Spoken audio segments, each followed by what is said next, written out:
Samajwadi party यानी सपा के नेता और पूर्व मंत्री पंडित हरिशंकर तिवारी के बेटे विनय शंकर तिवारी को बैंक लोन और धोखाधड़ी के मामले में एक बड़ी राहत मिली है। प्रवर्तन निदेशालय द्वारा गिरफ्तार किए गए विनय शंकर तिवारी को कोर्ट से अब जमानत मिल चुकी है और इस मामले में उनके साथ साथ अजीत पांडे को भी जमानत मिल चुकी है।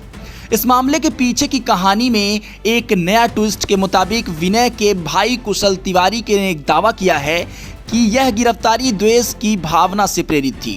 कुशल के मुताबिक इस मामले में विनय शंकर तिवारी को पहले ही नेशनल कंपनी लॉ ट्रिब्यूनल यानी NCLT और national company law appellate tribunal से राहत मिल चुकी थी।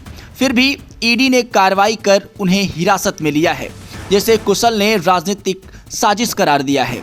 ईडी ने विनय शंकर तिवारी पर बैंक लोन से जुड़े धोखाधड़ी के आरोप लगाए थे। जांच एजेंसियों का दावा था कि इस मामले में बड़े पैमाने पर वित्तीय अनियमितता हुई है।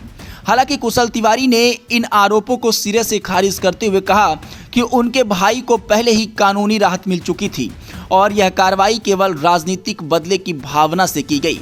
जमानत के बाद सियासी हलचल। विनय शंकर तिवारी की जमानत ने एक बार फिर पूर्वांचल की सियासत में हलचल को पैदा कर दिया है। पंडित हरिशंकर तिवारी के परिवार का इस क्षेत्र में लंबे समय से दबदबा रहा है और इस घटनाक्रम ने सपा समर्थकों के बीच उत्साह पैदा कर दिया है।